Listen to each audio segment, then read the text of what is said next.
Ashamaa harka fuunee akkam jirtu kabajamtoota hordoftoota walabummaa Niiz Neetwoork oduu yeroo kanaaf qabannee dhiyaanneen isiniif dhiyeessaa mata dureewwan oduu.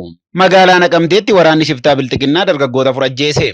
Waraanni bilisummaa Oromoo zoonii hundatti waraana Bilxiginnaa irratti injifannoo guddaa argachuu Oolaa Kominikii gabaase. Manni maree mirgoota namoomaa tokkummaa mootummootaa dhimma Itoophiyaa irratti murtee dabarseera kanneen jedhan oduu yeroo kanaaf qabannee dhiyaannedha. Amma oduu bal'inaan.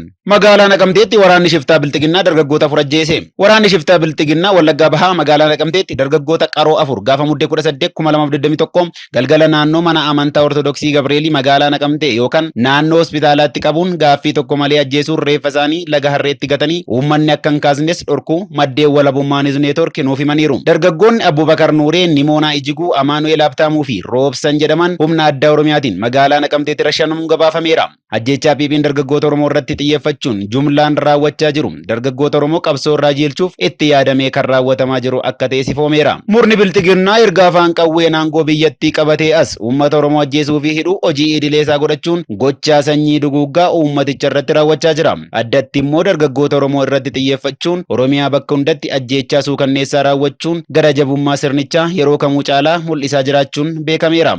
Dargaggoonni lafee dugdaa qabsoo bilisummaa Oromoo ta'uu waan beekuuf Bilxiginnaan qabsoo irraa jeelchuuf ajjechaa suukanneessaa dargaggoota Oromoo irratti irra deddeebiin raawwachuun mul'ataa jira. Ajjechaan muddee 18 2021 dardarraan afur irratti magaalaa Naqamteetti humnoota mootummaatiin raawwates dargaggooti Oromoo mirga abbaa biyyummaaf qabsoo akka hin gaggeessine qabsoo keessatti akka hin hirmaanneef jechuuf kaadiroota Bilxiginnaan itti yaadamee kan raawwate ta'uun beekameera. Ajjechaan dargaggoota afur irratti magaalaa Naqamteetti raawwate hedduu kan nama rifaasisu yoo ta'u dardarraan wareegaman yeroo dheeraaf qabsoo bilisummaa Oromoo keessatti of kennuun boqonnaa tokko malee dirqama isaanii ba'aa akka turan qeerroon naannichaa ibsaniiru. Qeerroo Abubakar Nuuree fincila diddaa garbummaa fi fincila xumura garbummaa qindeessuun finiinsuu keessatti qooda seenaan hin daganne ba'achaa kan ture. Nimoonaa Ijiguu bara 2018 kitaaba Alanfannaa Bishaanii jedhu barreessuun ogbarruu Oromoof gumaachee kan turee fi Amaanu'eel Habtaamuu fi qeerroo Roobsanis akkasuma gahee olaanaa qabsoo bilisummaa Oromoo keessatti qabaachuun seenaan isaanii addeesseera.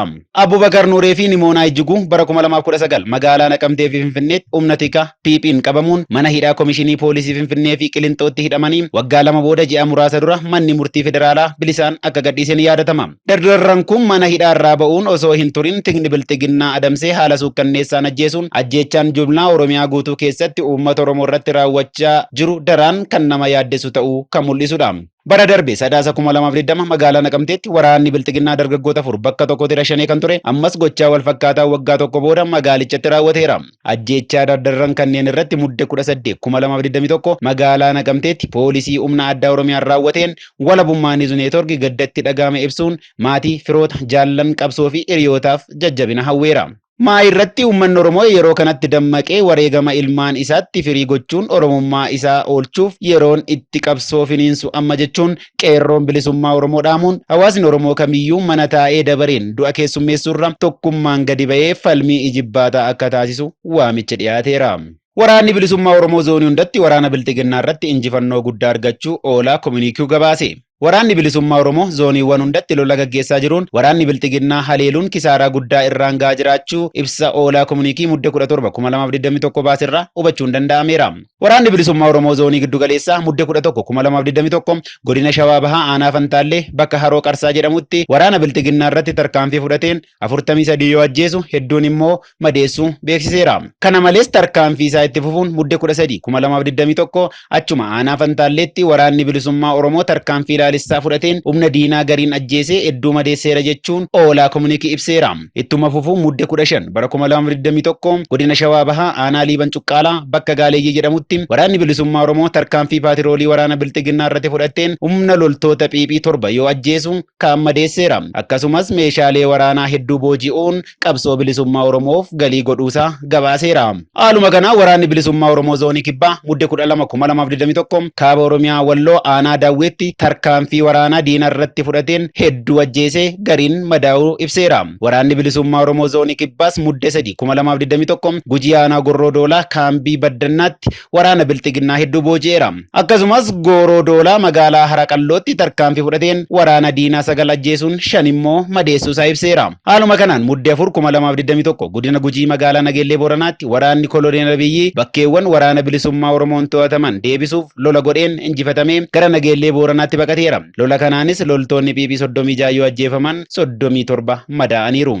Achuma godina Gujii aanaa Liiban bakka Migaayyoo jedhamutti tarkaanfii waraanni bilisummaa Oromoo fudhateen loltoota diinaa 2 ajjeesuun 4 madeesseera. Muddee 12 bara 2021 godina Gujii aanaa Sabbaa Boruu, aanaa Gobbichaa fi aanaa Bonnootti tarkaanfii waraanni bilisummaa Oromoo zoonii kibbaa humna diinaa irratti fudhateen 20 ajjeesuun 26 immoo madeesseera. Kana malees muddee 14 bara 2021 godina Gujii aanaa Gorrodoolaa bakka Jiigaaloo jedhamutti tarkaanfii waraanni bilisummaa Oromoo fudhateen loltoota biltiginnaa 30 ajjeesuun 40 ol immoo madeessuu ibsi olaa komuniitii addeesseera. Achuma aanaa Wadaraa magaalaa Wadaraatti tarkaanfii waraanni bilisummaa Oromoo fudhateen 7 ajjeesee 5 immoo madeessuun ibsameera.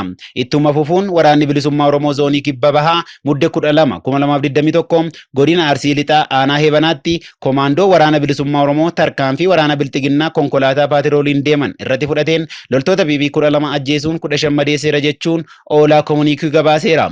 Waraanni bilisummaa Oromoo zoonii bahaas godina Harargee aanaa Cinaaksan bakka Dawwee Korjaa jedhamutti komaandoo waraana bilisummaa Oromoo tarkaanfii fudhateen waraana biltiginnaa 7 ajjeesuun 12 madeesseera. Haaluma wal fakkaatu waraanni biltiginnaa Oromoo zoonii lixaa muddee 12 bara 2021 godina Wallagga Bahaa aanaa Waamaa Agalootti lola ijibbaataa taasiseen magaalaa Moxee to'achuun waraana biltiginnaa 250 ol hojiin ala akka godhe ibsichi caqaseera. Akkasumas godina Shawaa Lixaa aanaa Baakkootti tarkaanfii waraana diinaa ooraadii 2 Naqamteerraa gara Baakkoo deemaa turan irratti fudhatamee guutummaan guutuutti barbadeesseera. Haaluma wal fakkaatuun muddee 13 bara 2021 godina Wallagga Lixaa aanaa Beegiitti waraanni bilisummaa Oromoo tarkaanfii waraana diinaa Asoosaarraa dhufan irratti fudhateen ooraalii 8 yoo barbadeessu waraana PP 150 ajjeesuun hedduus madeesseera. Akkasumas godina Wallagga Bahaa aanaa Nunnuu Qumbaatti waraanni PP aanaa waraanni bilisummaa Oromoo to'ate harkaa baasuuf laga dhiidhessaa ce'ee turan irratti lola banuun akka injifates ibsicha keessatti eerameera. Kana malees achuma Wallagga Bahaa aanaa Jimmaa Arjootti waraanni PP aanaa waraana bilisummaa Oromoon qabamee ture harkaa baasuuf magaalaa Baddalleerraa ka'uun deemaa turan waraanni bilisummaa Oromoo aleeluun injifateera jechuun ibsi olaa komuniikii muddee 17 2021 bahe gabaaseera. Manni marii mirgoota namoomaa tokkummaa mootummootaa dhimma Itoophiyaa irratti murtee dabarse. Manni marii mirgoota namoomaa tokkummaa mootummootaa walgahii addaa jimaata muddee 17 2021 Jeenefaatti taa'een sarbama mirga namoomaa Itoophiyaa keessatti qaamolee hundaan raawwataman qorachuuf koomishiniin ekspertootaa idil addunyaa akka hundaa'u sagalee caalmaa murteesse. Biyyoonni miseensa mana marichaa 21 yaada murtii dhiyaate yoo deeggaran 15 mormanii 11 immoo sagalee otoo hin kennin darbaniiru. Tokkummaan mootummootaa qaamolee waraana Itoophiyaa irratti hirmaatan marti sarbama mirgootaa raawwachuun himee waraanni Itoophiyaa guutummaa naannichaaf balaa waan qabuuf humnooti hundi of duuba deebi'uu akka qabanis akeekkachiiseera. Walgahii addaa gamtaa Awurooppaan waamame kanarratti biyyoonni miseensota mana marichaa sarbama mirgoota namoomaa hamaa Itoophiyaa keessatti raawwatamaa jira jedhaniin daraan yaadda'u gama bakka buutota isaaniitiin ibsaniiru. Walgahii kanarratti sarbama mirgoota namoomaa raawwataman jedhaman irratti qorannoon idil addunyaa walaba ta'e akka godhamuuf koomishiniin ekspertootaa akka hundaa'u wixineen yaada murtii dhiyaate falmiin irratti godhameera. Mootummaan abbaa irree Itoophiyaa ibsa kamisa muddee 16 2021 galgala baaseen murtii walgahii kanarratti darbu kamuu akka hin fudhanne ibsee ture. Wixinee yaada murtii qorannoon idil addunyaa walaba ta'e akka godhamuuf koomishiniin ekspertootaa akka hundaa'u jedhu biyyoonni gariin yoo deeggaran gariin immoo mormuun sagalee isaanii dhageessisanii jiru. Yaada murtichaa qopheessuun mana marichaaf kan dhiyeesse gamtaan Awurooppaa yaadi murtichaa sarbama mirgoota namoomaa gama lamaaniinuu raawwatamaa jiru akka dhaabbatuu fi itti gaafatamummaan akka jiraatu godha jedheera. Bakka buutuun gamtichaa yaadichi qaama kamiifuu kan hin loognee fi birmadummaa biyya Itoophiyaa haala kabajuun kan qophaa'e jedhaniiru. Bakka bu'aan Ameerikaa waraana Itoophiyaa hammaachaa jiruu fi sarbama mirgoota namoomaa babal'ataan raawwatamaa jiran biyyi isaanii daraan yaadda'uu fi qorannoon idil addunyaa walaba ta'e akka godhamu yaada dhiyaate akka deeggartu himaniiru. Dabalataan biyyoonni akka Firaansi, Oostiriyaa, Jaappaan, Niwuziilaand, Ayirlaandii fi Awustiraaliyaa sarbamni mirga namoomaa Itoophiyaa keessa jiru hammaataa ta'uu ibsanii yaada gareen qorannoo haaraan akka hundaa'u dhiyaate deeggaraniiru. Biyyoota miseensaa fi taajabdoota ta'aniin alatti dhaabbileen idil addunyaa mirga namoomaaf falman kan akka Amnesty International, Human Rights Watch fi kaanis sarbama mirga namoomaa Itoophiyaa keessatti mudate ilaalchisee qorannoo fi ragaalee qaban mana maree kanaaf dhiyeessaniiru. Biyyoonni fi dhaabbileen kunniin yakkooti sarbama mirga namoomaa akka ajjeechaa, hidhaa sabarratti xiyyeeffate, dirqiin gudeeduu, beelaa fi gudeeddii akka meeshaa waraanaatti fayyadamu, deeggarsa namoomaa ugguruu fi kaan humnoota mootummaan raawwatamuu ibsaniiru. Hidhattoonni TPLF akkasumas loltoonni Eertiraas yakkoota sarbama mirga namoomaa bal'aa raawwachuus kaasaniiru. Biyyootni akka Eertiraa, Somaaliyaa, Naamiibiyaa, Naajeeriyaa fi Kuubaa gochaa suukanneessaa mootummaan bilxiginnaa lammiilee biyyattii irratti dalagaa jiru deeggaruun yaada murtii manni maree mirgoota namoomaa gamtaa mootummootaa dhiyeesse mormuun sagalee isaanii kennaniiru. Egaan kabajamtoota hordoftoota keenya oduu walabummaa Niiz Neetwoork irraa ammaaf qopheeffannee sangammaa ture. Qophiilee keenya afaan waliin turtii gaarii jenna.